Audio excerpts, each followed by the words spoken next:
So today we got a special guest in the house, a man that has deep roots in this hip hop game, put in some work and completely changed his life.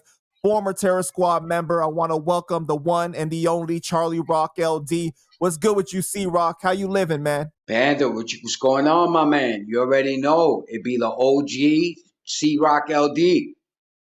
We in the yard, repping the real. First of all, I want to commend you on all the amazing work that you're doing in the community with prison mentality and just trying to inspire others to turn their lives around. You know, what you've been able to do is a great thing. You're really inspiring other people. I appreciate that, man. I definitely reinvented myself. You know, I'm not living that lifestyle no more. Unless you've been living under a rock and you haven't heard about the OG Charlie Rock LD, you know, I'm doing a lot of positive things in the community, man. Yeah, man, definitely. So since this is our first interview, I want to start at the beginning and get like your origin. So where did you grow up? In the South X? What do you mean where I grew up? In the South X? The South Bronx. The part of the Bronx that gave the Bronx its name and its reputation. The South Bronx. And you're Puerto Rican, right? All day. And did you grow up with both your parents? What the hell that got to do with a fucking interview? What do you mean? What is this? I feel like I'm at the fucking precinct, Panda. What's going on with you, man? I'm just trying to help people see your story, man. I was raised with my mother. And what was your relationship like with your mom growing up? I was a mama's boy. To the day she passed away, I was a mama's boy. I never disrespected my mother. You know, Puerto Ricans are known for always respecting their mothers. Like, you know, my mother passed away while I was inside. And the last time my mother smacked me was in the Auburn visit. Damn. Yeah, she gave it to me. I don't know. I dumbed out and I told her to shut up. I forgot who I was talking to. My mother was 4'11". Check this out. My mother was 4'11" and she ruled with an iron fist. She didn't play that shit. My mom did not play that shit. She was crazy strict. She thought I'll be going to school and I'm actually running up the strip and I'm running the whole drug strip. I used to go home. I used to hide my guns, my money, and my vest on the roof and then come into the house because we was in the projects. And she would always pat me down before I come in the house because she found a burner one time and she got shook. So she would always pat me down before I come in the house. Damn, that's crazy. Were you only child? No. I got 3 brothers and 3 sisters. I'm the youngest. Damn. And so you grew up in the 80s. So what was the Bronx like during that time? The Bronx was lit. The 80s was the most dangerous, the most murderous, the most money-getting decade in New York City. For those that don't know, I have my own podcast called Reppin' the Real, Charlie Rock LD Reppin' the Real. And I have all types of crazy episodes on there. I actually have one episode about trapping in the 80s. So for those that would like to hear a story about the 80s, check that episode out on Charlie Rock LD, Reppin' the Real. Yeah, and we definitely going to have a link to the YouTube in the description. But the 80s, Panda, the 80s was crazy. The 80s was the invention of hip-hop, the birth of rap. That's the crack era. That's when dudes was making $60,000, $70,000, $80,000 a day on $10 bags of dope. You know, and of course, with that came the violence, the murder, the mayhem, and, you know, and those were teenagers. Many, many legends came out the Bronx, New York City for that matter, that, you know, dudes was 18, 19, official millionaire status. The money was crazy in the 80s, man. And so from your earliest memories, it was always like that. You don't remember it being calm before then? I mean, as you country guys like to say, I came off the porch in the early 80s. Those were my teenage years, you know? Again, I have another episode where I talk about my life story. It's called From Gangster to Prison to Pillar in the Community. But just so we can talk about it again, you know? At 12 years old, that's when I got my first burner, my first gun. At 13, back then there were stick-up kids, and they would run around and stick you up for your sheepskins and bombers. So your boy was a stick-up kid at 13. At 15, I graduated to the bodegas in the supermarket, and we would rob them in broad daylight. At 16, we was, in the drug game. That's why they call your boy a legend. Your boy Charlie Rock LD is considered a legend in the Bronx because of all the extracurricular activities. My name was known crazy throughout the whole Bronx before I even went to prison. You were right there when hip hop started. What is your earliest hip hop memory? What? Let's go there. Let's go there. I wasn't aware that I was actually being part of history, man.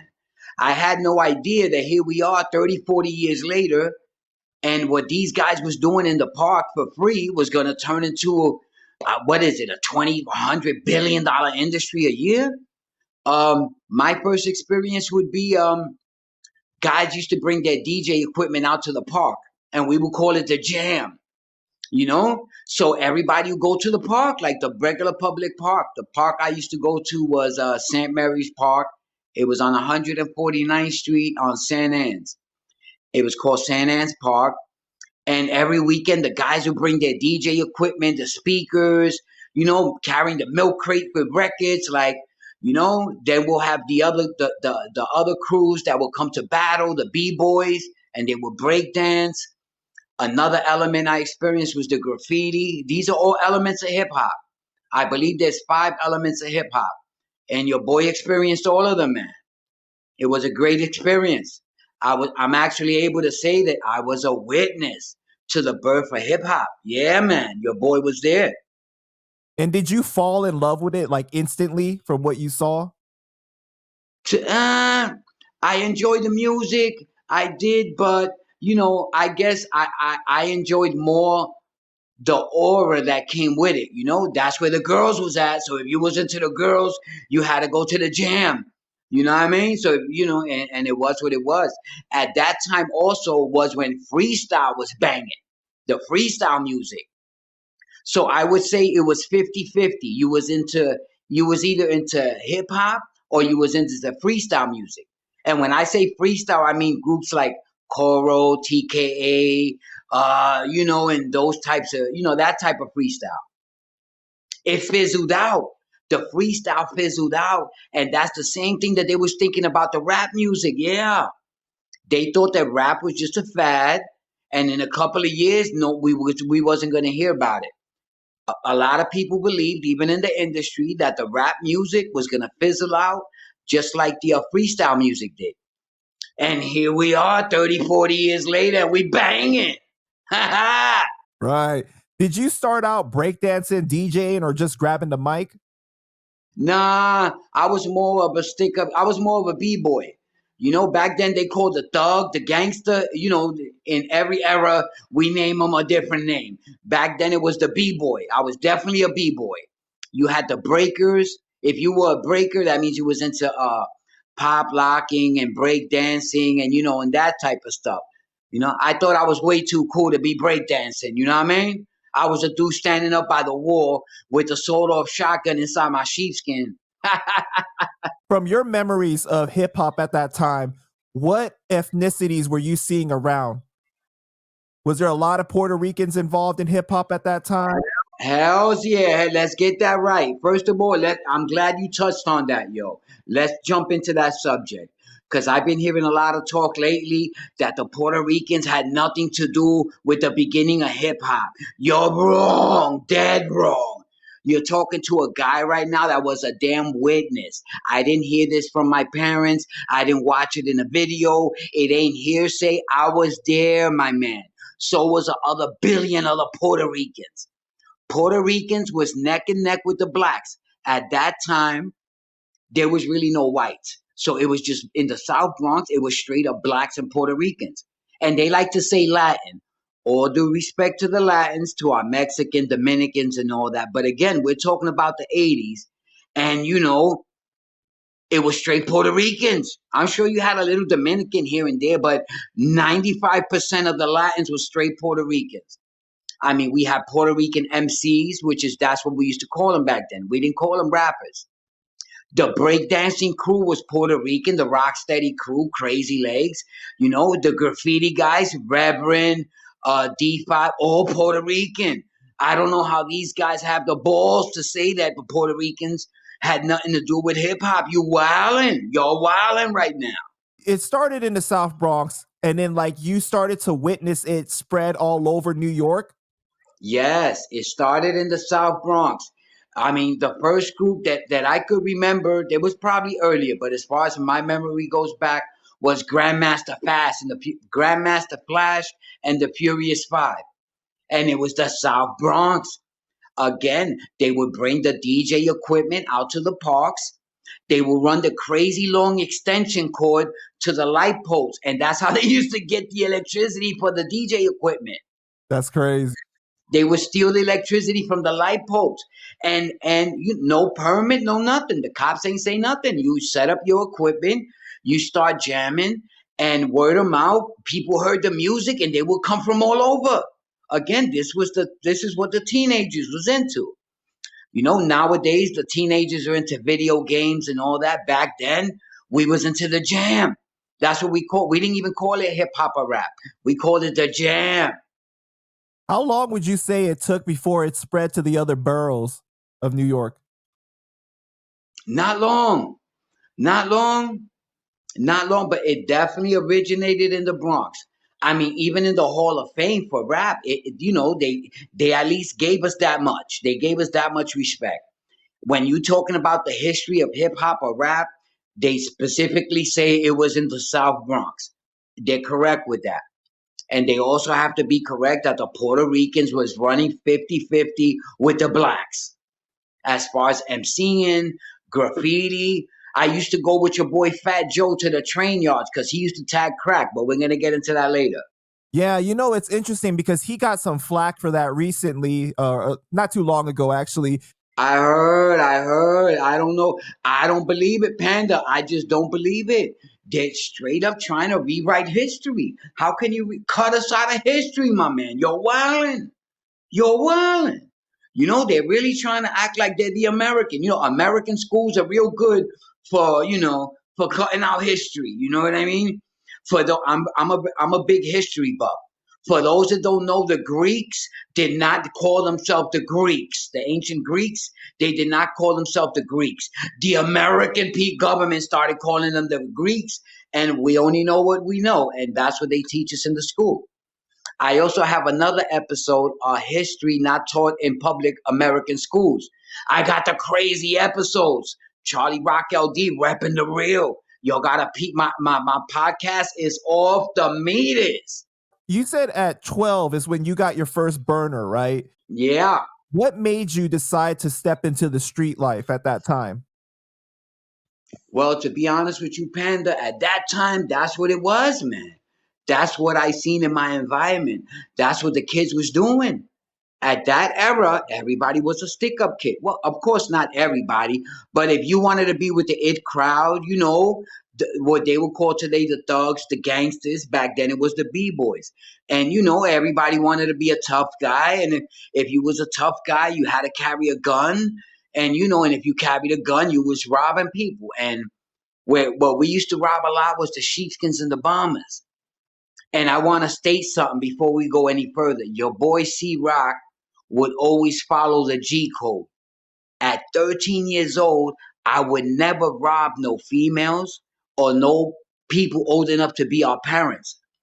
I would argue with my sticker partners in the middle of the robbery because they want to rob the girls and take their jewelry, and we're arguing. No. We're not robbing the girls, and we're arguing in the middle of the robbery. I refuse to stick up any girls, any women. We would target guys our age, teenage guys. So we'll catch them at the bus stop. It'll be like 4 or 5 of them. Back out the burner on them and run your shit. It was as simple as that. What's so crazy is that like nowadays it seems like there is no code whatsoever, right? No, there is no code. Again, for those that don't know, your boy Charlie Rock, at 18 years old, I stood in front of a judge and took a 20 clip. I took a 10 or 20 to the chest at 18 years old when I could have easily got 5 or 6 years if I would have testified. But testifying and being a rat back then, it wasn't even an option. No way, my man. You got knocked, you got to hold that down. I'm not saying the dudes ain't rat. I'm sure there was some dudes that ratted. But the norm was, my man, if your ass got knocked, you got to hold that down. What age did you meet Fat Joe? I met Joe. We was in high school. Before high school, let me tell you the story. We used to hang out in Forest Projects. A lot of people hear Fat Joe rap about Forest Projects. That was right across the street from Morris High School. So I met Joe in high school, uh, our first year of high school. We actually started with a beef. We was gonna fight. He had no idea who I was, and he started talking shit. And when I was ready to get at him, the people was like, no, no, no, Charlie, he's cool. He just don't know any better. And we squashed it, and we became the best of friends. But those that don't know, Joe released I'm Charlie Rock LD, Terror Squad. People know who the hell I be. Fat Joe has shouted me out on all his albums. Big Pun shouted me out on Capital Punishment. And your boy is the truth, man. Fat Joe also wrote in his book of Jose, which dropped last month, and he talks all about Charlie Rock. He calls me C. But everybody know who the hell C is. And he has 100 stories on how I was the one that showed him the street life, and I gave him his first burner, how I taught him the ropes. He was my son. I had him under the wing. I would never get him in trouble. Once I showed him how to rob people, from there we went into the drug game, and and he used to be my little runner. I took care of Joe, man. Joe can't say no negative shit about Charlie Rock, man. Again, in his book, he has a story where there was 100 guys in front of his building, and he called me, and Charlie popped up 20 minutes later looking like the Terminator, aired shit out. Again, Book of Jose, this is what your boy is saying about Charlie Rock. What you young boys like to call receipts. Your boy got plenty receipts, yo. So would you say you were like 15, 16 when you guys first met in school? Yeah, about that age, yeah. And was Joe rapping at this time already? Oh, no. Not at all. Were you rapping? No, none of us. I was rapping, yeah, Bodies and Rugs. You and Joe, you guys are out running the streets at this time, and you guys had a reputation. Were you guys on the same thing, or were you guys doing different things? I know you said that you were a stick-up kid at the time. Was he on that as well? Joe was never about that life. Joe was my little brother. I would shield him away from, he even says again in the Book of Jose. Fat Joe goes on to mention that him and Tony Montana, who Tone became a G in his own right, who got murdered and got shot 8 times in the chest. Again, in his book, Joe says that while him and Tone was running around beating people up and on that type of level, Charlie Rock was already into the gunplay. I was doing heists.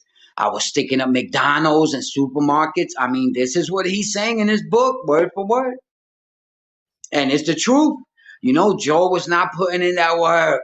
Once I got arrested, him and Tone stepped up and they made some money. But as far as like that, being a gangster and putting in work, Joe was never known for that. You know what I mean? He'll beat somebody up or whatever, but there's different levels of putting in work. You know what I mean? And, those that know, you know what I mean? It is what it is. So you went to prison like at 18 years old, right? Yep. Okay. What led up to that situation? Well, I got arrested at the time for a double murder. Now, what happened was I used to have the strip. A strip is like 5-6 blocks. And at 17, 18, that was my strip. So we was making a lot of money every day. And with a lot of money comes a lot of violence. Dudes would try to either extort you, or the feds and the cops was the least of your problems when you're making that type of money. You got guys trying to put work on your block, and you can't have that. If you allow a dude to sell, I'm not capping. We was making $50,000, $60,000 a day, Panda. So when you're talking about that type of money, dudes is coming out the woodworks. Again, you got to worry about the extortionists. You got to worry about the stick-up kids. You got to worry about dudes trying to muscle in on your block and put in their work. You got to worry dudes kidnapping you. Dudes used to kidnap your moms. The Bronx was crazy. I know in the 90s and 2000s, the young boys like to say they putting in that work. But in the 80s, if dudes know you're the owner of a strip and you're making 50, 60,000 a day and you've been there for 6 months, do the math. What would dudes do? They would kidnap your moms or your wife or your sister or your kid and get on some ransom shit. Either you're going to give me 300,000 or I'm going to send mom back pieces by pieces. That's how dudes was giving it up. So again, in my situation, dudes was trying to put work on the block. I couldn't have that. So there was an altercation. Dudes came on the block to light my ass up. You know what I mean? Like, I would say there was quite a few attempts on my life. And, I wasn't having it. You know what I mean? I was banging back. So it just so happened this day, a bunch of dudes ran up on my block. That day I had the better aim. And, 2 of them fell. So I got arrested for a double manslaughter. A double murder. They finally broke it down to a double manslaughter, and I copped out to the 10 to 20. And so was your mom aware of what you were doing at this time, of the life? No. My mother thought I was working in a supermarket, and I got the strip on smash. My dude thought I was working in the supermarket, Panda. And she ain't know I had the fucking strip on smash. She would come upstairs telling me the stories about, the guys on the block and this, and I'll be laughing like she don't know that was me. It was crazy, man. So what year did you go in? I went in November 25th of 88. When you get arrested, that's like a birthday, man. You don't forget. You know what I mean? It was a Friday, November 25th, like around 1 or 2 o'clock in the afternoon. They snatched my ass up. And then what year did you get out? 2002. So we're talking about from 1988, and I came home in March or April of 2002. 2002 or 2022? No, 2002, yeah. Oh, 2002, okay. Yeah, because in the book of Jose, he makes it seem like he has this reputation for going on other people's blocks and like taking their corners, and OGs were looking at him like he was a problem. We must be talking about a different Fat Joe. Oh, shit. Joe's crazy. You know what I mean? Like, I guess he feels he's a superstar, a household name, and he could just say whatever the fuck he wants. You know what I mean? And he forgets that there's people that know him and me from back then, and know the truth. And that's not the truth, my man. You know what I mean? No way. Because he tells a story of someone wanted to kill him like 8 times in one day, like wanted to fight him. I heard that story. He also said he had beef with some dude named Boy George. Let me tell you a little science on Boy George. The dude Boy George was the first, well, not the first, but one of the most known drug kingpins in the Bronx. This guy was 18 years old, multi-millionaire status. The dude was so lethal that he got locked up in 1988. What year are we in today, Panda? 2023. And the boy is still locked up. Damn. Since 1988. I believe they gave him a triple life bid. Again, Boy George was a kingpin. He himself wasn't putting in the work, but when you got that type of money, you got murderers on your payroll. So nobody would mess with George. Like, it's crazy for Fat Joe to say he had beef with George. Like, I couldn't believe it. I had to air him out. Again, y'all gotta subscribe to my page, Charlie Rock LD. You know, you'll see all type of stories, all types of videos of me telling the truth. I even have an episode that I named it Know the Real Fat Joe and Terror Squad, and I go into all these stories. You know what I mean? But yeah, Joe be capping. He said one time he had beef with dudes that had 8 heads. I don't know what the hell that means. You know what I mean? But yeah, dudes that kill babies. He said he had beef with another dude named Calderon. Calderon was the crazy, crazy extortionist. You know, the only one that was extorting Boy George. And I just finished telling you about Boy George. You know what I mean? And Joe had the balls to say he had beef with Calderon. Like, you wildin'. How you gonna say some shit like that? Again, you know, I guess he's rich and famous, and he forgets that there's people from back then that know the truth, my man. Did you read the whole book of Jose? I've read pretty much the parts where he's talking about me.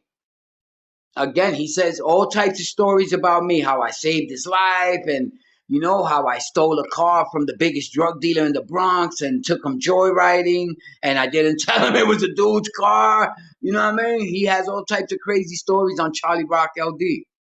Your boy is the truth. How accurate is the book from what you read? Again, I didn't read the whole book. First of all, I didn't even read the book. What happened was people was taking pictures of the book where he was talking about me, and they were sending them to me. So I'm not gonna lie. I'm not gonna say I read the book without I didn't read the fucking book. I'm not giving that nigga my $50. Fuck out of here.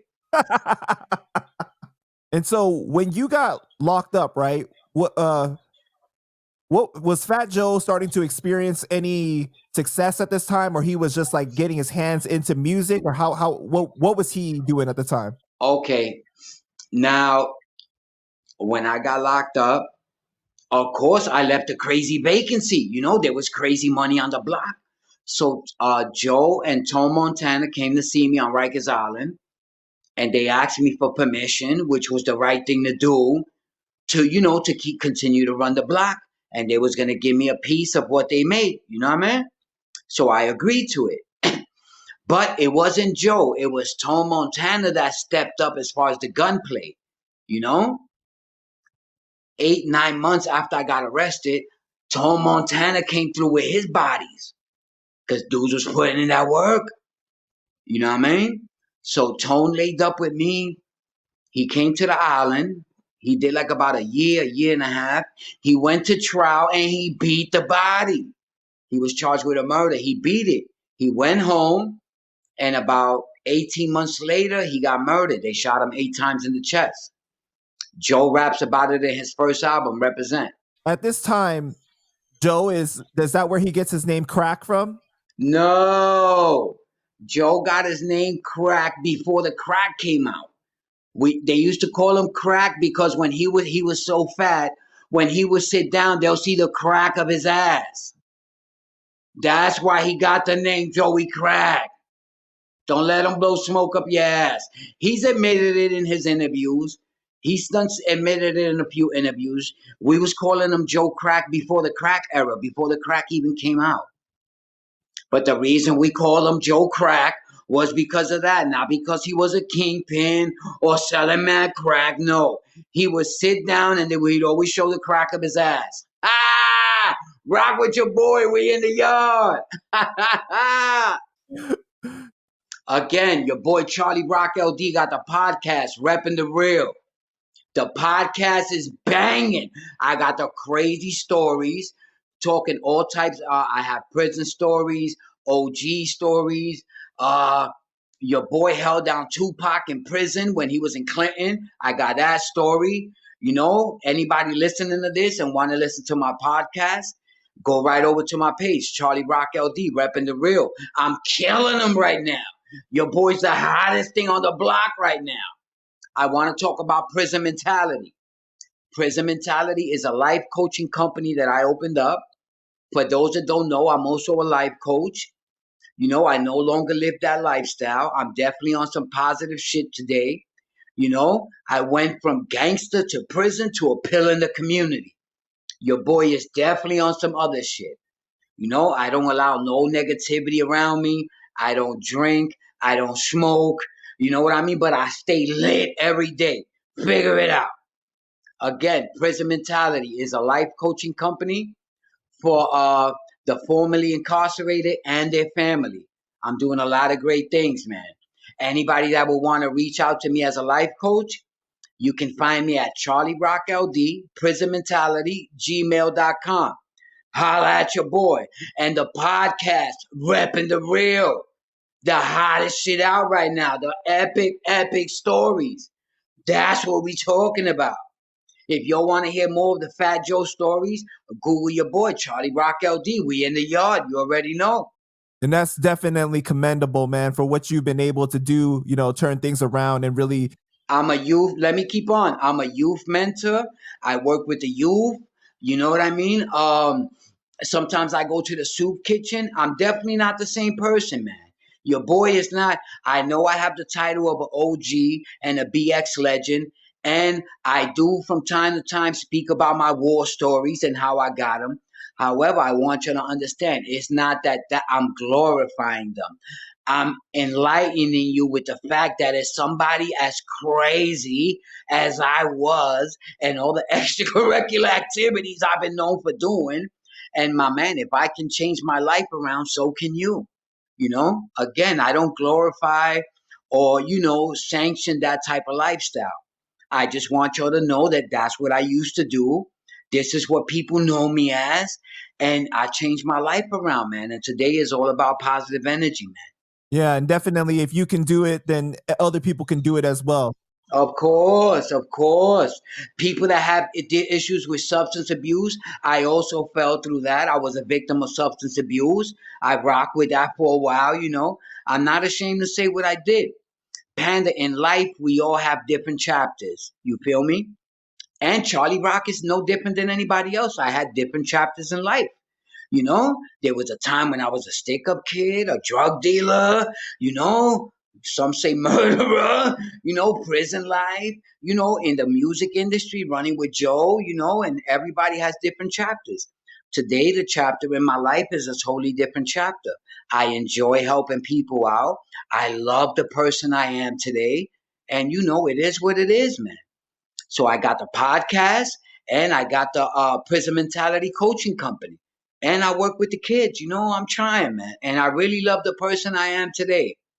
In case you're wondering, I am more happy today and more content and more peace of mind than I was when I was banging with Joe and living that celebrity life and all that other wild shit. I'm a happier person today. It is what it is. It also seems like you know yourself more than ever, right? Oh, hells yeah. I have crazy enlightenment.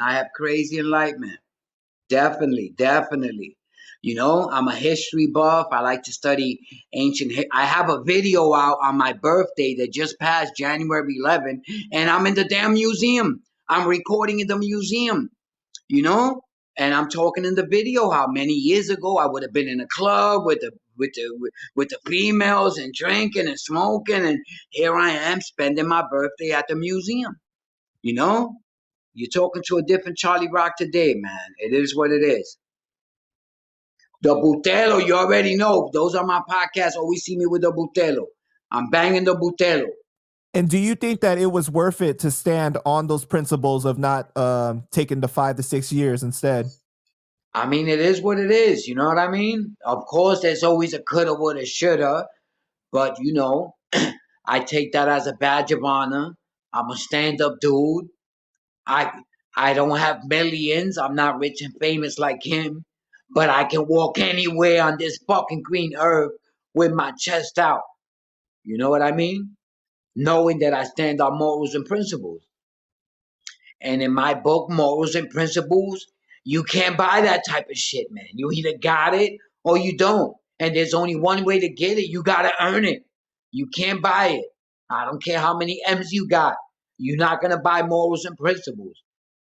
You might act like it, but you're not going to buy it, my man. No way. Did you ever have a relationship with Nori? Ah, the Nori. Here we go with the Nori.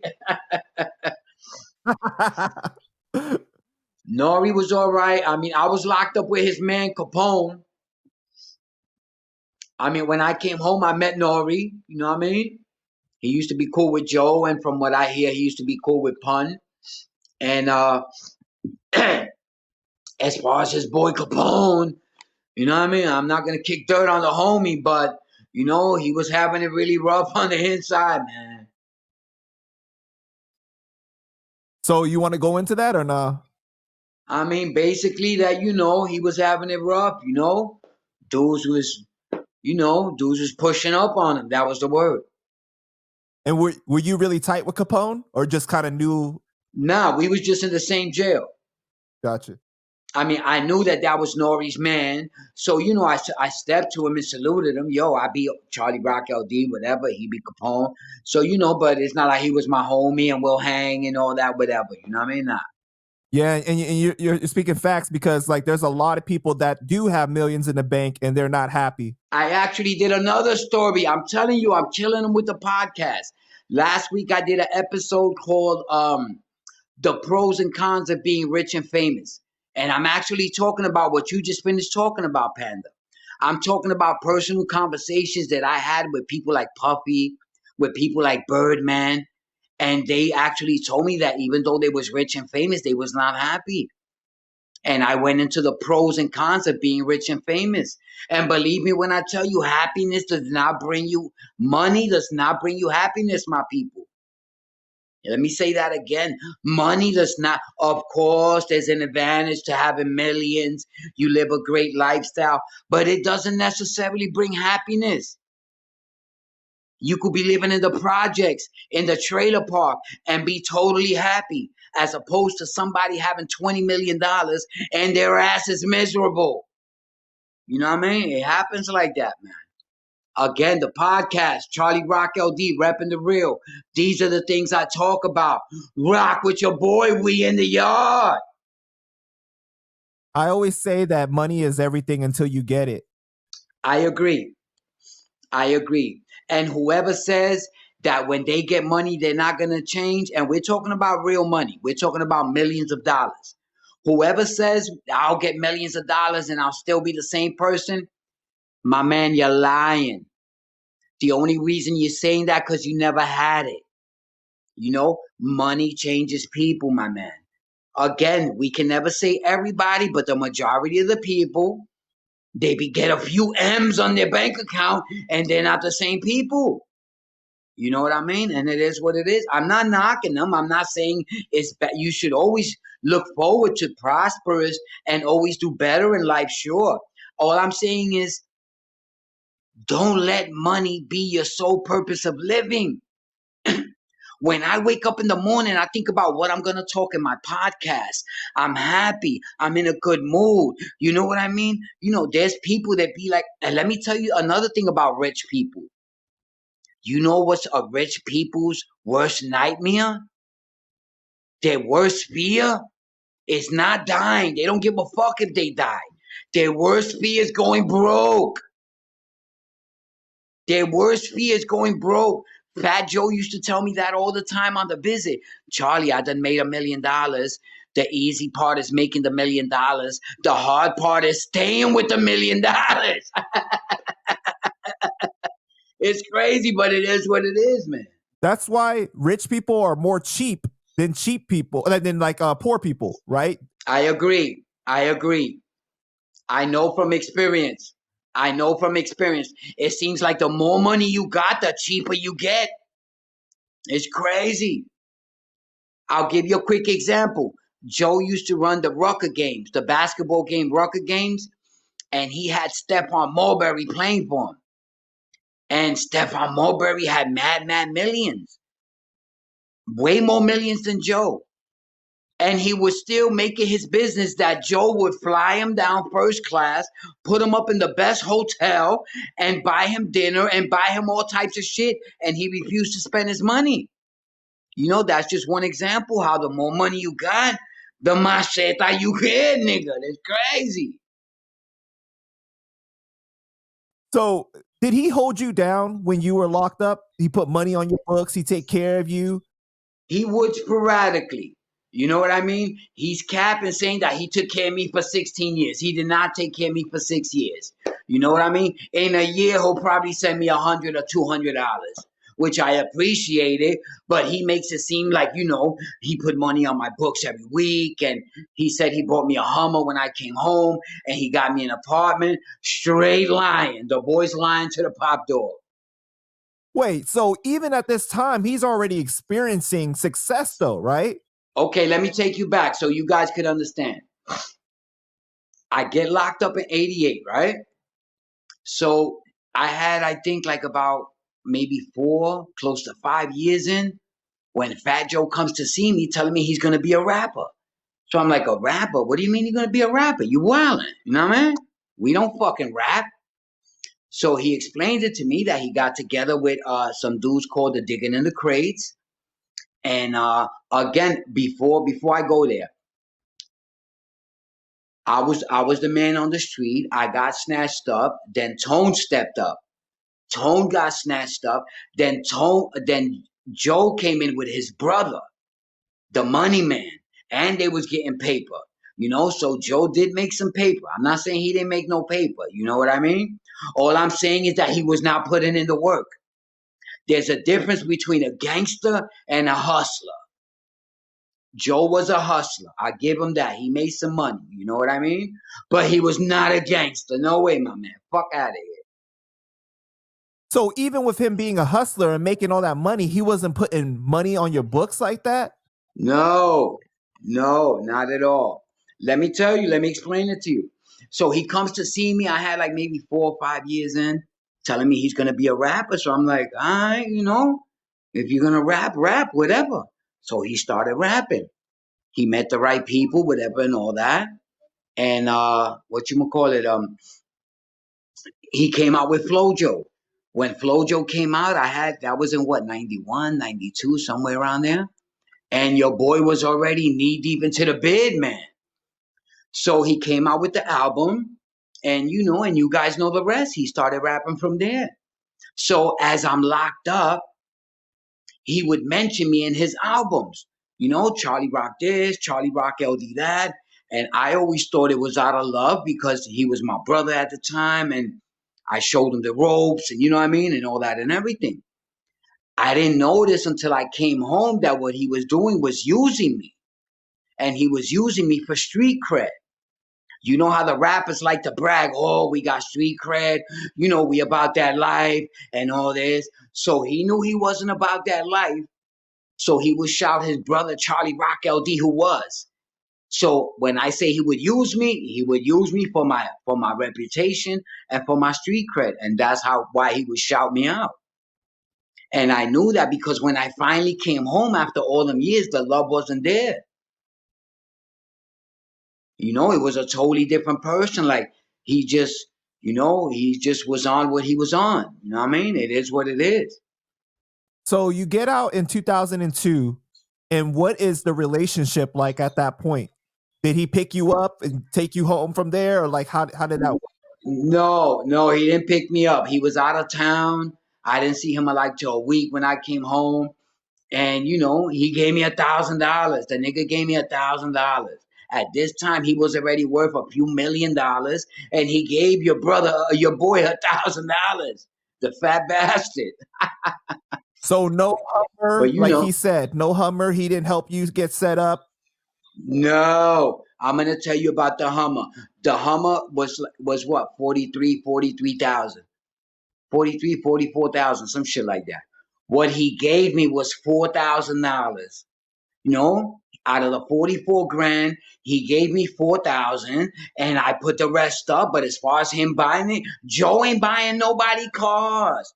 Joe's the type of dude that everybody in the crew, he'll buy him a chain and lease him a car. So on the outside looking in, Joe's taking care of his crew. But he's not. He knows. We ain't even gonna go into that, man. I don't even want to talk about that. Anybody that want to hear the Charlie Rock, LD, Fat Joe, I've done a few interviews already. Y'all could Google Charlie Rock, and it is what it is, So Did you know Pun and Cuban Link from around the way since you guys are all from the Bronx? No, these guys, first of all, we had the original Terror Squad members, and then we had the rappers. The originals was the one before the rapping. I got ahead of myself. You know, before the drug selling and the sticking up and all that, we would hang out in Forest Projects, and it was known as Godsville. And close to 70% of the projects was black. So there was only a handful of Puerto Ricans. So we would stick together, and that was the name that we had for each other, the Little Terror Squad. You know, it was dudes like Gizmo, Crime, Kindu. You know, these are the originals. So many years later, Joe started rapping. He got the opportunity to get his own rap crew, and he named them the street name of the Terror Squad, which used to be our guys on the block. That's when Pun, Cuban, Remy, Khaled, Armageddon, you know, none of them are original. They all said we love Pun and them and all that. You know what I mean? Much respect and love to them. But they was not original. They stepped on the scene when Joe was already rapping. I believe Joe had 2 albums under his belt when Pun and them came in. And so you didn't have any relationships with Cuban and Pun. No, I knew them from the visit. Joe used to bring them up to the visit to see me. And what he used to do was he used to bring the rappers up to the visit and threaten them with me. Like, yo, if you ever flip on me, this is the nigga that's going to put a hot one in you. That's crazy. So he would keep him in line out of fear that my crazy brother that's locked up is going to come home. And if you do me dirty, he's the one that's going to get at you. So in 2002, you're out now. What happens at that time? Are you getting put on by Joe? You starting to make music then? Like, what's happening at that time? At 02, everything was good with Joe, whatever. I mean, he wasn't opening no doors. He wasn't, you know, Joe's about Joe, man. You know what I mean? So being that I'm a jail nigga, I stay in the yard. I started making my own moves. 2 months after I came home, 2 or 3 months, I opened up FJ Films, which was basically me recording all the behind the scenes stuff that Joe was doing. At this time, the DVDs was hot. The Smack DVDs was out, the Come Up. It was a popular thing. So I started recording and I named it FJ Films. And that's how I used to get my little money. I used to promote clubs, have him come through, perform, and he would charge me. Anyway, listen, you guys just don't know. So I would start promoting, you know, I'll get my own bread. You know what I mean? It wasn't like I'm saying I'm a little kid, give me your money. No, it wasn't like that. Whatever I got on my own. You know, so in 2004, I called a parole violation. So I go back in on a parole violation. And this is when the 50 Cent Fat Joe shit start jumping off. So there was tension between Terror Squad and G Unit. So I'm in the yard. For those that don't know, I'm gonna tell the story again. You know, some shit popped off in the yard, and dude started talking shit about Joe because the 50 Cent drama, whatever. Your boy Charlie Rock got emotional. I pulled out the ice pick, banged one of them in the neck, and one of them stabbed me in the eye. And right now I'm blind in one eye. So I actually got stabbed in the eye over the 50 Cent Fat Joe beef. You know what I mean? So that beef was just really that serious in the streets as well, from what you remember. Nah. Nobody banged out. The only one that banged out with the Terror Squad G Unit was your boy Charlie Rock. Ain't nobody banged out. Nobody shot at each other. Nobody beat each other up. There was never no type of drama. You know, the only dude that banged out was your boy. That's it. Because, you know, there's some rumors that like Pistol Pete ran up on some G Unit members and all that stuff. But from what you know, that didn't happen? That's exactly what they are, my man, a rumor. Gotcha. That's the same dude that likes to call himself the king of Rikers Island. That dude's a hell of a character. He's definitely not a Charlie Rock LD. Definitely not a Charlie Rock LD. After this happens, does Joe find out that you lost your eye from defending him or anything? Yeah, pretty much. And he hits me with the yo, we can't be cool till you home for like about a year, whatever. And and that's when he hit me with that bullshit, and that's where we had the fallout. You know what I mean?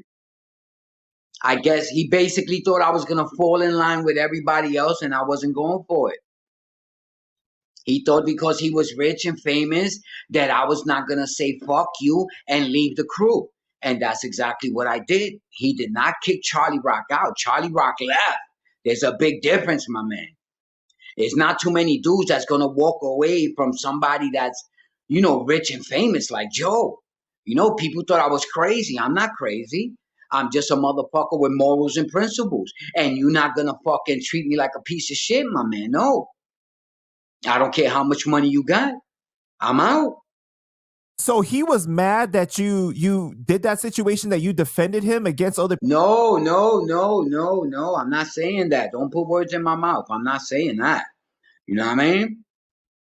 He was saying that I was a loose cannon and that, I had to be home a year after I came home from the violation, even though he know I just lost a fucking eye. And he wanted to have me acting a certain, he basically wanted me to fall in line. And I'm like, fuck you, nigga. I am what I am. You take me how you take me. If not, I'm out. And that, and that's how it went down. Why did he want you to fall in line like that though? Like he wanted you to. Panda, we're not gonna go into that. Anybody want to hear the Fat Joe Charlie Rock stories? Google Charlie Rock. I did like about maybe 3, 4. I just honestly, I just don't want to keep repeating the same story over and over like your homie. You know what I mean? I'm not going that route. I said what I said. There's like 3, 4 interviews. Google Charlie Rock LD and you'll see it.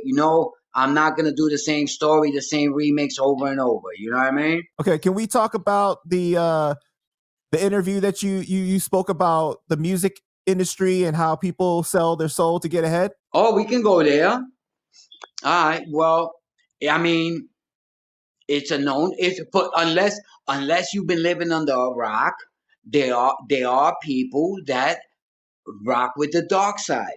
If you believe in the light, then you also got to believe in the dark side. And there's plenty of rumors that a lot of artists sell their soul, whatever, for the riches and the fame. You know what I mean? Like, you guys could Google it. It's not like I'm saying shit that people don't know. There's rumors that Kanye, Jay-Z, Dr. Dre, everybody that done made it is banging out with the dark side. You know what I mean? And I think that's what your boy Joe did. He banged out with the dark side. So when you say selling your soul, you mean from a figurative standpoint? Or do you believe in like all the rituals that happens behind the scenes? Like, what do you mean? I mean, I believe that they have rituals. Yeah, you know what I mean? And this is something that's not only been going on now, it's been going for thousands of years. I mean, the proof is right there. You just have to know what you're looking at. We only know what we know. If you don't know, there are 2 types of people in the world, Panda. There are people that are awake and there are people that are asleep. If you're awake, then you're aware of what's going on in the world. If you're asleep, you're living in la la land. You're not aware of the reality. Your boys are realists. A realist to me is a person that looks at life for what it is, not what you want it to be, not what you think it is. You're either awake or you're asleep. I have a lot of knowledge on many different topics, and some shit you just can't talk about. Right. But you're either awake or you asleep. I mean, the proof is there. You just gotta look for it, And so you felt like Joe's newfound success came from doing that. He sold out basically. In my opinion, yeah. I mean, he doesn't have an album out, but he's more famous now than he's ever been. So there got to be a reason for that. He's also more accepted than ever, like as a household name, right? Yeah, he is a household name. On the business side, I respect him. I salute him because it has been over 30 years and he has been relevant in the game. It's very hard for any rapper, any artist to be banging in the game for 20, 30 years. That's longevity. Only a handful of artists have done that, and he's one of them. So on a business side, I salute him. On a personal side, you're a piece of shit. You know, it is what it is. Can we talk about the ghostwriting? All right, we can go there. Okay. So I've seen in other interviews or live streams you've done that you mentioned that Joe always had a ghostwriter. Did you ever write for Joe? Yeah, yeah. For those that don't know, after I broke up with Joe, I attempted to open Underboss Records. Again, another chapter in my life. Your boy stay in the yard. When I say I stay in the yard, that means I'm always into something. I'm always trying to create. That's the type of person I am. I'm always active. When I say we in the yard, I don't mean we're in the yard in prison. No, I mean that we're active. We're about something. We're motivated. And I stay in the yard. So yeah, there was a time, what was it, 08, 09? I attempted to open Underboss Records, and your boy started rapping. So if y'all want to hear Charlie Rock rap, I did a tribute to Pun. I did a couple of diss songs to Joe where I was getting at him, you know what I mean? Y'all could go on my YouTube page under playlist, and it says Charlie Rock LD songs or Underboss Records, or Google Charlie Rock. If you Google Charlie Rock LD, everything is gonna pop up. You know what I mean? So in case your ass been living under a rock and you don't know who the OGC Rock LD be, Google the kid. And so this is something that a lot of people debate about, right? You've been on record and you said that Armageddon used to write so much of Fat Joe's stuff, and Pun helped write the Don Cartagena album. That's not a secret. I'm not saying nothing that nobody knows. I mean, the whole world knows that when Pun stepped on the scene, Joe's skills went from 3 to 15. You could tell the flow from his album, which was Joe, Jealous One's Envy, to Don Cartagena when Pun stepped on the scene. His flow was crazy. And like I said, it's not a secret. It's not a secret society type thing. Pun was writing for Joe.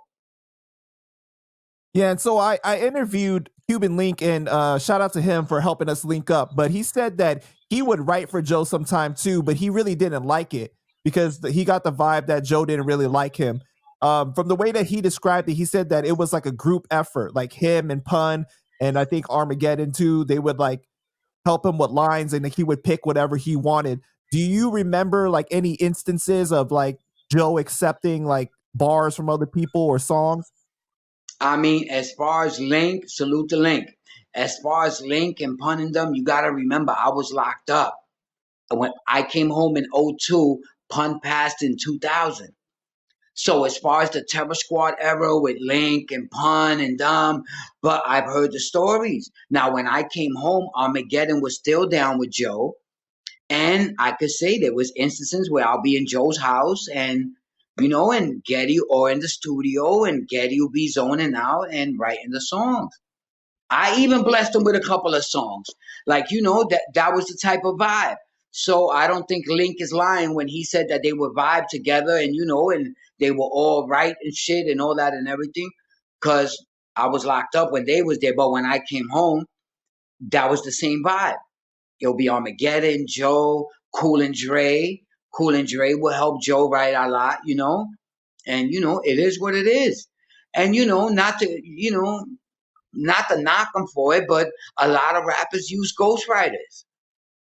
Joe's not the only one. Mad people use ghostwriters. I don't know why he would feel ashamed or want to hide the fact that, my man, you had ghostwriters. What the fuck? And so people will say, like, you didn't start rapping until much later on, but you were just a writer then? Like, you were good at writing? Like, what songs did you help write for him? The Gangster one. The Gangster. My daddy was a gangster. That one. I wrote 2 verses, and Getty and him wrote the other one. Which other ones I want? It was about 2 or 3. I'm not saying I wrote an album, but I was good for at least 2, 3 tracks that I gave him.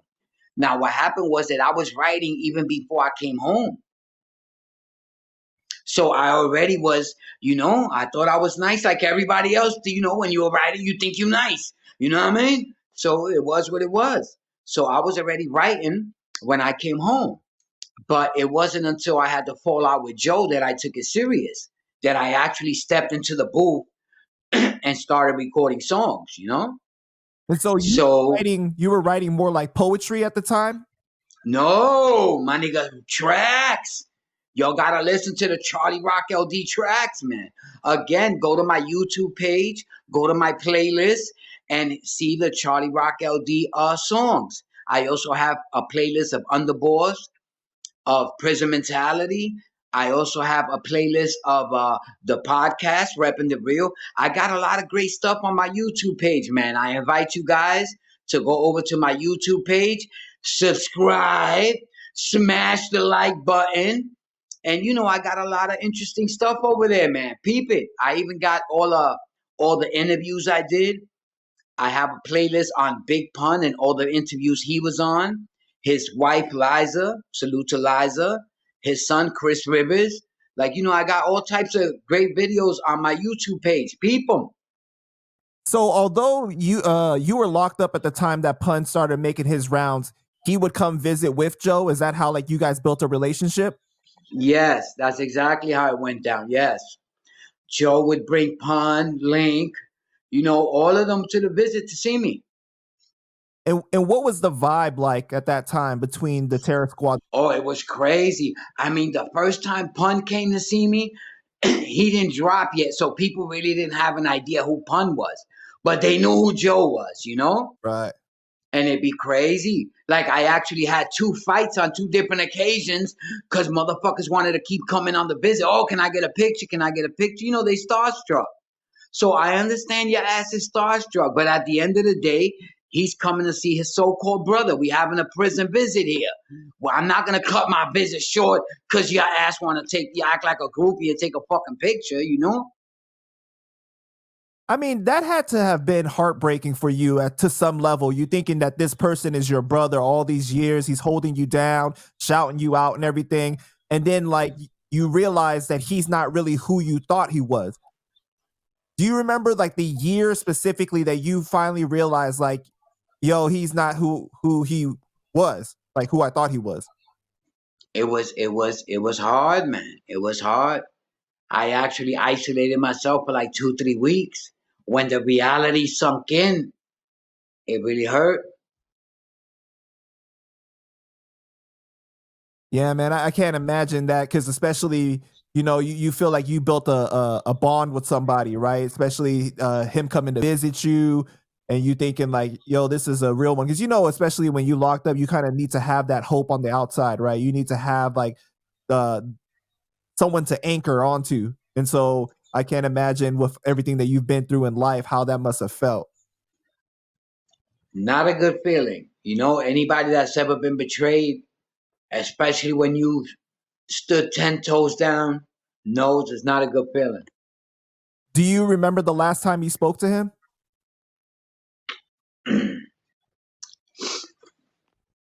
He actually talks about that again in his book of Jose. This nigga's crazy. He said the last time he seen me, he was coming out of Hot 97, and I ran up on him, and he felt that I was gonna body him. He felt I was gonna lay him out, you know, and that's how he felt. Again, this is what he's saying word for word. Y'all can look at the fucking book. I'm not blowing smoke up your ass. This is what Joe said in his book. You know, I came out of Hot 97. Charlie ran up on me. He looked at demented. He wasn't looking at me in the face. And he wrote down he thought I was going to do him dirty. He went as far as to say that he was with one guy. And he told the guy, are you holding? And the guy said, yeah. And he said, if Charlie pulls out, you let that thing go because this nigga's a murderer. You know, word for word. That's what he said. So he felt I was gonna lay him out. You know what I mean? Any chance of any reconciliation?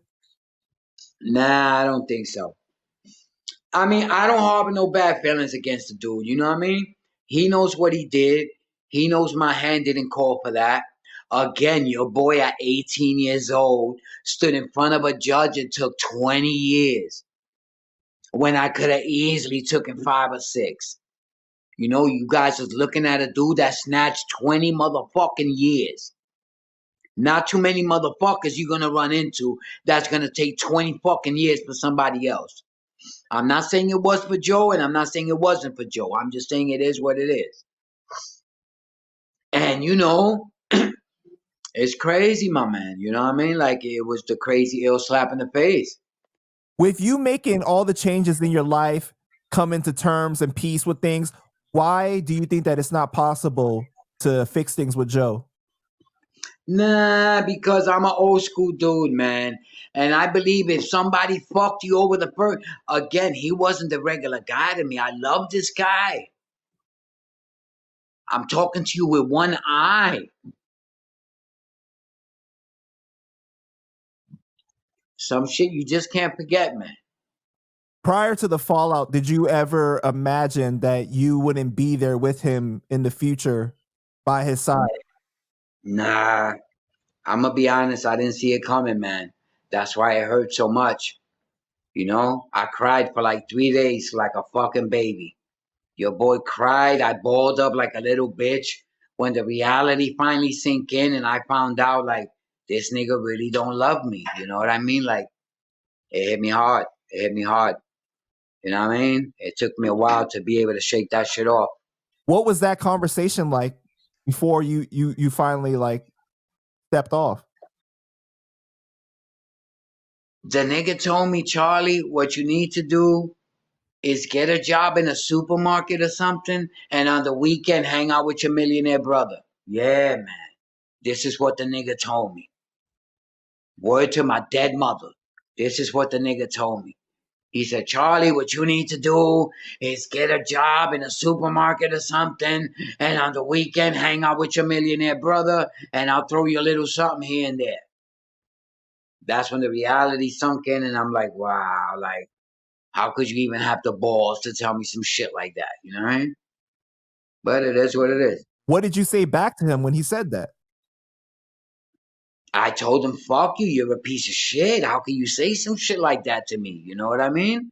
And, he looked at me like I was wrong for even saying that. At this time, he's worth millions. What was that? At this time, he's worth millions. Of course, he's always been worth money. Joe's been holding money for the longest. Joe's a miser. He don't spend bread like that. You know what I mean? Joe didn't buy a house till he was holding way into the M's. You know how guys who get their first M and the first thing they do is buy a house? No, he was still living in a condo. His biggest fear is going broke. His biggest fear is going back into the projects. Was he surprised when you said that to him? He looked at me like I was crazy. Like I was just supposed. This is what happened. He was just so used to everybody bowing down for so many years and everybody just agreeing with him that when Charlie didn't go for it, he was looking at me like, what's wrong with this picture? He couldn't understand it. He never got no resistance from nobody. Everybody would suck his dick and lick his balls, And so did he say anything to you before like you just walked away? I walked away like there was nothing else to be said after that. You know what I mean? Like, I'm like, it is what it is after that. So he didn't say anything at that point? No. I stood away for 2 weeks. He didn't call me to see how I was doing. Nothing. Like, you know what I mean? Like, nothing. It was a real reality. It was a real, what I like to call, a reality check. When reality smacks you in the face and you're like, wait a minute. I always thought the sky was blue and you come to find out it's purple. So, it is what it is. The thing that's surprising to me, though, is like it wouldn't have cost much to help you set up a business or do something at least that, he don't got to give you a lot of money, but like. The thing is, Panda, I don't like when people be like, oh, Charlie, but you expected Joe to just keep giving you money. I wasn't asking you for money, motherfucker. Open lanes for me to eat. You know, he could have easily got me a job at Loud Record making 100, 200,000 a year, which to them ain't nothing before an average guy making 100, 200,000 a year as a salary. You're living okay. He had that power, that position. This is what I was talking about, opening lanes. You know, it's not like I expected that I come every month and you smash me with $20, $30,000. No. You were trying to prevent that, actually, of having to ask. First of all, I wouldn't do that because you never count your brother's money. Like, your brother's money is his money. Right. You understand what I'm saying? Like, I didn't feel because you my brother and you holding millions of dollars that I should be holding millions of dollars, or that I'm going to count on your millions of dollars. No, that's your money, nigga. You know what I mean? That's, you earned it. You know, I'm not that dude. I'm not that dude. I told you I grew up in the DOC. I call myself a DOC baby. So I've always been used to being in the yard, getting my own. And even before I went to prison, I was getting my own. I just finished telling you, when I came home, I opened up FJ Films. I started promoting clubs. I started doing this, doing that. Like, you know, I moved. You know, but it is what it is. So over the years, Joe has fallen out with so many members of Terror Squad, right? And what do you think it is that has caused that? Because he's the common denominator in that situation. Ah, Panda, you got some balls on you, motherfucker. I give it to you. You got some balls. You piece of shit. You know, I guess everybody got their own story, you know, everybody got their own journey, you know, but it's like you said, he happens to be the common denominator. So read in between the lines and take it from there. Why are you saying I got balls? Is that a bad question to ask? No, because I keep telling you I don't want to talk about this bastard and you keep hitting me with the fucking questions. But that's your job. I get it. That's your fucking job. You know, we promote your podcast a lot throughout the interview. Come on, bro. You know. That's right. Repping the Real, the podcast, and make sure everybody bang out on it. Subscribe, hit the like. Repping the Real, the banging his podcast out right now. But yeah, you know, he's had, it's true what you say. He's had, you know, incidents with everybody, you know. But we can't say everybody because, you know, Khaled's doing well. You know, I'm going to play devil's advocate here, you know, just to show that it ain't all bad with the Hassa, and, you know, and I'm holding bad feelings. You know, Khaled's not doing bad. Cool and Dre's not doing bad. Remy's not doing bad. So, you know, playing devil's advocate, you know, we can't say everybody, but I agree the majority. Yeah. What about Armageddon? Is he still down with him? Getty, I really haven't heard nothing about Getty. I think what Joe had told me about Getty, that Getty was scared to step into the limelight. That was what Joe said, as far as like why Getty never dropped the album and why his album was never, he would always come up with excuses not to have the album done or whatever. I mean, they were all signed to labels. That's crazy. And I asked Joe the same question, why this nigga never pop off as far as with an album? And his response was that he believes that Getty was scared of success. You know, success ain't for everybody, Panda. It's true, man. You know, it ain't everybody. Some people scared of success. You know, again, we're all human beings. We all think different, you know, and everybody's not built the same. It's not just that, though, not just success, but the type of success. We're talking about fame here. And failure. I think what Joe meant to say was that he was scared of not success, failure. Let me reword that.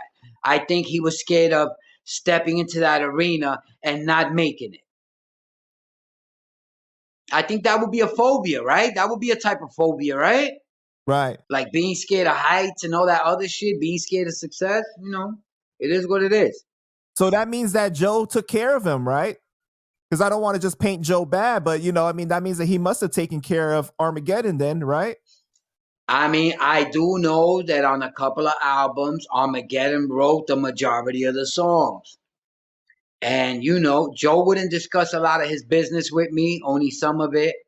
But I'm pretty sure he got paid for them songs, because he kept doing it. There was a time where he said, I'm not writing no more. I remember had that conversation with Joe. Joe was like, yo, Charlie, this nigga told me he's not writing for me no more.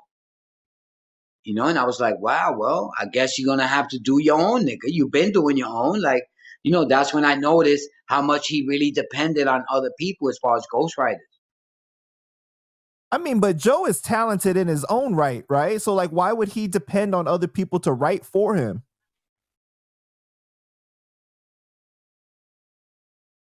I mean, I guess only he can answer that question, man. I could speculate, but I wouldn't want to do that. I mean, it is what it is. I guess when you've been so many years, people writing for you, you get used to that shit. The same way, if you're a gangster and you've been protecting this person for the longest, that person becomes a crutch on you. Always expecting you to be there and hold him down. So he probably had his own reasons for whatever.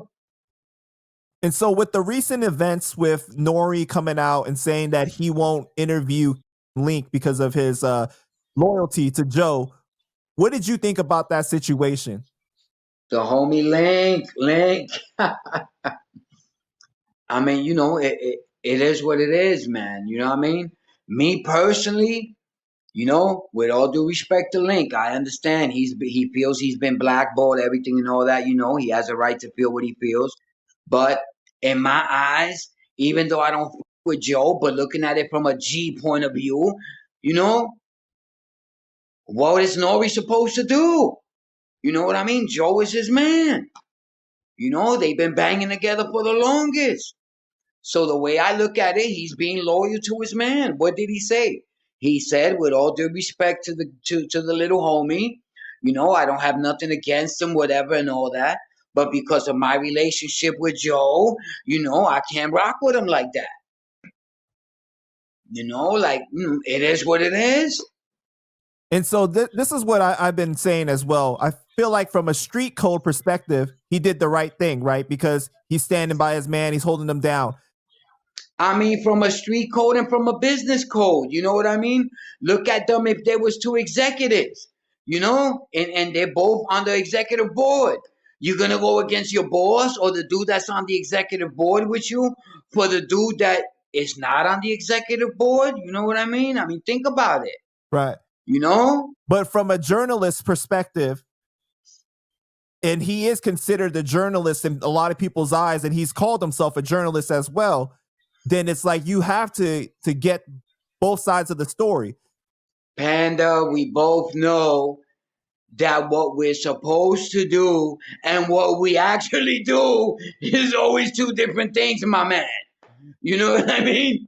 What we're supposed to do and what we actually do is always two different stories, man. It is what it is. Like I said, my personal opinion from the outside looking in, he's being loyal to the Hassa. You know what I mean? And even though I don't rock with Joe and don't give a fuck about him, I could understand where Nori's coming from. Because I'm an old school dude. And I believe I'm the type of dude that if you my man, your beef is my beef. Not everybody sees it like that, but I see it like that. I'm a jail nigga. I'm a DOC baby. And if you my homie, if you my man, and we rocking together, your beef is my beef. And I'm not gonna rock with a nigga that you got beef with. You know what I mean? Like, that's the code. I just think that I don't understand why people is getting it twisted and taking it personal. You can't take that personal. It is what it is.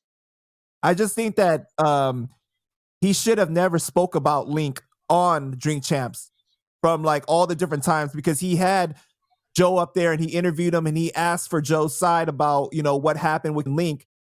And so again, from that journalist side, people are looking at it like, then you need to get the whole story. You need to get Link's side of it, but this is like more and more we're seeing street dudes in journalism, right? And there's no guidebook saying this is what you're supposed to do. Which rules overrule the other one? And so that's why there's that debate there. I mean, it's a debate, and I think it's like anything else in life, man. It depends, the lenses that you have on and you look at life with. You know what I mean? A street dude is gonna look at it one way. A corporate guy is gonna look at it another way. A rapper is gonna look at it another way. I mean, I can almost understand how Link feels. He feels how he feels. And he's voicing his opinion, and we've heard it again and again and again. That's his lane. That's the lane he chooses to go. You know, but I guess it boils down to the way you see it. That's what makes us as human beings so fascinating, because everybody has their own outlook in life. The same way Charlie looks at something is not going to be the same way Panda's going to look at things. We're all individuals, and we all look at things differently, man. Facts. You know? I think that the reason why Link took it so hard is because it's kind of confirmation to, or adding credibility to the whole being blackballed thing, because he's not allowed on, major platforms to tell his side of the thing. I understand. I understand why he would feel like that.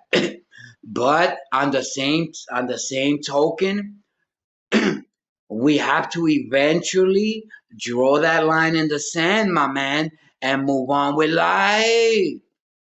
23 years. It's been 23, 24 years. That's a body in jail, my man. 23 years.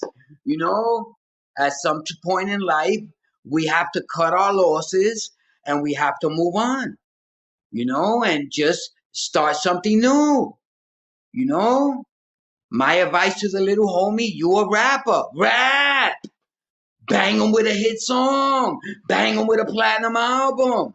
They say the best revenge is success, my man. Let me say that again. When you have an enemy, the best thing you could do to get that enemy back is not kill him. Because once you kill him, it's over. He's not going to feel it. The best revenge is success. When somebody could look at you and be like, yo, I done did everything through all type of obstacles in this nigga's way, and his ass still banged out, and he made it. You a rapper, homie, rap. Bang him with a hit album. No disrespect. I'm just giving my opinion. Rap, nigga. Come out with a hit song. Do what you do. I like his music. But he would argue, though, that it's hard when you're blackballed to a certain extent, right? So, but what are we gonna do, my man? What are we gonna do? It is what it is. At what point do you say, okay, I'm gonna cut my losses and try the next angle? They say that let's talk about insanity.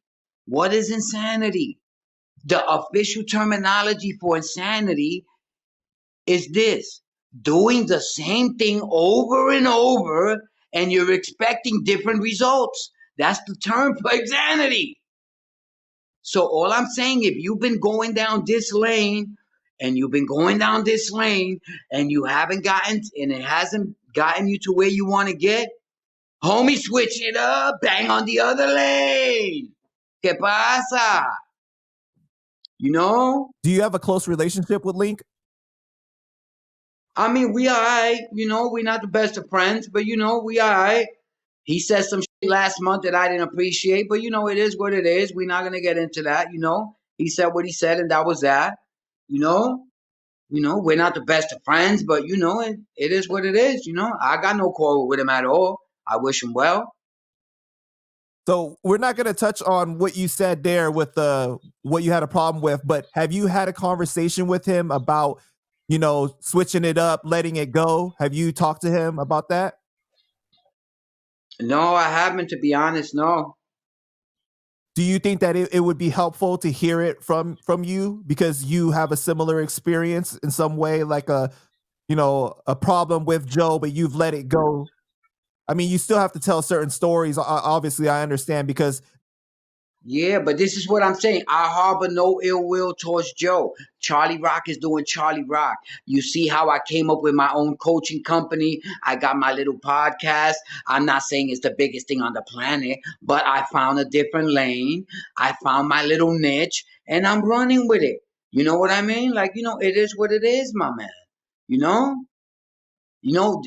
There's no way A smart man does not allow his past to dictate his future. You're crazy. People that do that, they're stressed out, they have PTSD, they have all type of emotional problems. You never allow your past to dictate your future. Your past is your past. Even if it was a rough, look at your boy, 20 years in prison. I don't be crying, oh, I did 20 years, my life is over. No, fuck that, nigga. We banging out. It ain't over till the casket drop, my man. It is not over. When the casket drop, that's when it's over. You know what I mean? As long as you got breath in your lungs, it is not over. And I'm not the type to cry about spilled milk. You know what I mean? I did 20 years. My mother died while I was in prison. My girlfriend was 2 months pregnant when I got arrested. I came home, had a 14-year-old daughter. Your boy Charlie Rock been through it. But it is what it is. We all have a story. Everybody has a story. Everybody goes through whatever they go through. I believe that whatever you go through in the past, no matter how horrific it is, look at the young girls that's been raped or molested or whatever. Everybody has a past, my man. You learn from your past and you move on. You don't dwell on it. That's when you become cuckoo. And you turn 60 years old and you realize for the last 40 years, you've been beating the same dead horse. No way. Charlie ain't going out like that. Fuck you. Charlie ain't going out like that. I enjoy my life every day. Like I said, I don't drink liquor. I don't drink beer, liquor. I don't smoke weed, but I stay lit every day. Figure it out. I'm on some natural high spiritual shit. I enjoy my freedom every day. The fact that I could wake up at 2 in the morning, go to the refrigerator, get some fucking milks and donuts, I'm happy. In life, my people, we have to be content and happy with what we have and not worry about what we don't have. They say the man that is content and happy with what he has and not worry about what he doesn't have is rich and he is wealthy. There's different forms of being rich and wealthy. The average person, when you say you're rich, they think you have millions in the bank. There's many ways of being rich. You know what I mean? Again, the podcast, Charlie Rock LD, repping the real. Rock with your boy. Did Joe ever talk to you about the Cuban Link beef? Yeah. And what was his perspective on that? His perspective was, looking at it from a business point, the way Joe explained it to me was that, all right, Cuban Link was under his label, the Terror Squad label, and that was an imprint label. Okay. So according to Joe, the label had already spent $1 or $2 million on Cuban's album for the 24K. And the executives, once he turned in the final project, the executives was not happy with it. They felt from a business point that they was not going to be able to recoup their money. So it was going to cost them more money to put the album out, knowing that they're not going to recoup that money. So labels do this all the time. They shelf niggas. You got to look at it from a business point. A lot of people look at rap and they think it's entertainment. No, it's 90% business and 10% talent. So the powers that be thought that they wasn't going to recoup the money that they already invested. So they did what they normally do. They cut their losses and they shelved the album. That's why, to my understanding, his album never came out. Yeah, it got bootlegged a lot and everything. It got bootlegged, but officially it just never dropped on the label. Again, this is my understanding. I don't know if it's true or not. You asked me a question, and I told you what Joe told me, So outside of the business, did he ever talk to you about anything else involving Cuban Link, like as far as like their street incident or anything like that? I mean, nothing that, Link hasn't mentioned already. They had a fallout. They had the incident at Jimmy's. What happened. And, that was basically it. Like, He didn't tell me nothing out of the ordinary that, Cuban Link hasn't, spoken about. I can tell you a BMF story though. Yeah, yeah. We was in you want to hear a BMF story with Dipset? Mm-hmm. Okay, we was in Miami. This was, of course, when I was with Joe. This was when BMF first started to step into the rap game and wanted to open up a label.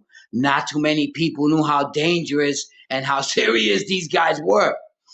So we was in South Beach. Dipset was there. Terror Squad was there.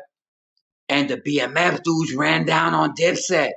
They caught him in the hotel lobby, ran up on them. They was like 50, 60 deep. They beat the shit out of them, yapped their jewels and all types of crazy shit. And they all ran. Jim Jones, Jewel, all of them ran. So they run to Joe, because Joe was in the next hotel. So Joe, who do you think he sends to go hold him down? You. Your boy Charlie Brock. So Joe gives me the order, go with these niggas, hold them down, and, do what you got to do. So I'm like, all right. Now, Joe tells me there's like 50, 60 of them. Joe sometimes be exaggerating, you know what I mean? So in my mind, I'm like, Joe said 50, 60, there's probably 15. Yeah. So I go with the Dipset dudes, and none of them wanted to come. The only one that had the heart to come was some nigga named Black Dawn. Salute to Black Dawn. He's the only one that had the heart. So we're walking up the block. I had like 15, maybe 18 guys with me. We're walking on the strip, and we run into the BMF niggas. And Joe wasn't capping. Them niggas was deep. They was mad deep. So I see them. I'm like, oh, shit. We outnumbered like 3-1. So I'm like, oh, shit. So, I got the burner, but I'm not trying to catch a body over these niggas. You know what I mean? Get out of here. So they see us. I got the TS chain. They see I'm down with Terror Squad. The dude had the Diplomat chain. So they was like, oh, shit, Chip and Dips. Look at Chip and Dips. That's what they was calling us. So they started to surround us in the middle of the street because they was that deep. So I'm a strategist. I'm like, if I let these niggas surround us, we asked out. They're going to attack us from our angle, and we asked out, so no way. So I pulled out the burner, gave it to the Dipset nigga, and tell him, yo, being that this is your beef, you're going to have the honor of, repping your set, nigga. You know what I mean? So at first he was hesitating, and I had to put the battery in his back. And he basically let off a few shots in the air. They shot back. Nobody got shot. Nobody got hit. You know what I mean? And everybody ran in their own direction. But, that's a little BMF story for you. Was Big Meech there? If he was, I don't know. I don't think so. I think that was his crew. I don't want to say he was because at the time I didn't even know who the Big Meech was. Again, this was when they first started to jump into the rap scene. And, as everybody knows, them dudes had crazy millions of dollars. So they can afford to put 60 guys in a hotel and pay for all the hotel. And, and half of them is bangers. So, they was dangerous. But, what? Why didn't Joe come with you guys? Come on, man. You wildin' right now, Panda. How is Joe gonna come? Come on. But why would he send you to handle the business that you got nothing to do with, though? Because I'm the top general in the squad. So who are you gonna send? Who did John Gotti send to put the work in? So John Gotti didn't put the work in. John Gotti never caught a body, or at least that we know of. It was his underboss. So Jim Jones was there and he refused to come? He didn't come. They beat the shit out of them niggas. Cameron was there? No, Cam wasn't there. It was Jim, Jewels, and a bunch of other niggas. Damn. A lot of them rappers is mad lame, man. Don't let them rappers bluff you, my people. I've been around a lot of rappers. There's even rumors that your boy Charlie Brock robbed a few of them. Allegedly. You know what I mean? Them niggas is mad soft, man. Them niggas is mad soft. They not built like that. All them hard rhymes y'all be hearing and, and this and that. 98% of them is not built like that. Don't let them fool you. So these dudes be walking around with two, three, $400,000 worth of jewelry, and you're a real wolf, and you're broke, and you're gonna get them. So allegedly that's what they say your boy Charlie was doing. All right, man. Well, Charlie, I appreciate your time, bro. You didn't have to do this. I really appreciate you taking time out of your day to rap with me. Is there anything else that you want to say before we end the interview? That's right. Repping the Real, the podcast. Bang out on Repping the Real. We got the crazy stories. Your boy is the truth. The truth. I got the crazy episodes. I want y'all to peep them. Also, remember, I'm a life coach. If you or anybody needs, some life coaching on somebody that came home, I don't only coach, guys that been in prison. I also rock with the mothers, the daughters. Sometimes I was coaching a wife last month, and she wanted to understand why her man is acting the way he's acting. He did 10 years. He came home. She thought it was going to be a certain way, and you have to understand their mindset. So when you understand the mindset of somebody that's been in prison for X amount of years, you're better able to deal with them, and you're better able to help them change that mindset. Always remember, if you want to change your life, the first thing you have to change is your mindset, the way you see things, the way you look at the world, what you put as your priority first, and all that. And it takes time. It's a process. So, again, I mentor kids also. Rock with your boy, Charlie Rock LD, Prison Mentality, gmail.com. It is what it is. Man, it was nice hanging out with you. We've been here an hour and a half, nigga. It's a wrap. You done got enough out of me. I should be charging your ass. You know what I mean? But it is what it is, Panda. We got to do this again sometime. You heard, Panda?